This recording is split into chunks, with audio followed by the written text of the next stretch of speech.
348 లక్షల కోట్లు ఉఫ్ఫట. 20 రోజుల్లో అమెరికా స్టాక్ మార్కెట్లు మూటగట్టుకున్న నష్టం విలువ ఎంత అంటే దాదాపు 350 లక్షల కోట్లట. వామ్మో! మన దేశ బడ్జెట్కి ఇది 7 అంటే 7 టైమ్స్ ఎక్కువ మన దేశ బడ్జెట్. ట్రంప్ భస్మాసుర హస్తం ఫలితం. సుంకాల యుద్ధం, యథేచ్ఛగా ఉద్యోగాల తొలగింపుతో అమెరికాలో ఆర్థిక అనిశ్చితి. పెట్టుబడులు వెనక్కి తీసుకుంటున్న ఇన్వెస్టర్లు, తీవ్ర ఆందోళనలో కార్పొరేట్ కంపెనీలు. కెనడా కార్లు, కలప, విద్యుత్ మాకు అవసరం లేదు, ఆ దేశంపై సుంకాలు డబుల్ చేస్తున్నాం. ట్రంప్ సైకో లెక్క మారిండిగా. టెస్లా షేర్ల ధర పడిపోతున్న నేపథ్యంలో ఆ సంస్థ కారు కొంటానని ప్రకటించిన ట్రంప్ సుంకాల తగ్గింపుపై అమెరికాకు హామీ ఇవ్వలే.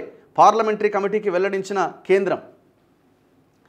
రెండోసారి అమెరికా అధ్యక్ష పదవిని చేపట్టిన వెంటనే ట్రంప్ మొదలుపెట్టిన సుంకాల యుద్ధం అమెరికాకే గుదిబండగా మారుతోంది.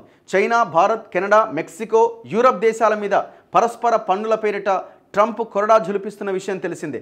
గత కొన్ని దశాబ్దాలుగా అమలైన ప్రపంచీకరణ విధానాలతో యావత్ ప్రపంచం ఒక కుగ్రామంలా తయారైంది. ఇటువంటప్పుడు ట్రంప్ కొత్తగా మాకు మేమే మీకు మీరే అంటూ తెచ్చిన ఈ పన్నుల ఈ యుద్ధంతో అన్ని దేశాల ఆర్థిక వ్యవస్థలు, ముఖ్యంగా అమెరికా ఆర్థిక వ్యవస్థ కుప్పగొలుతున్నది.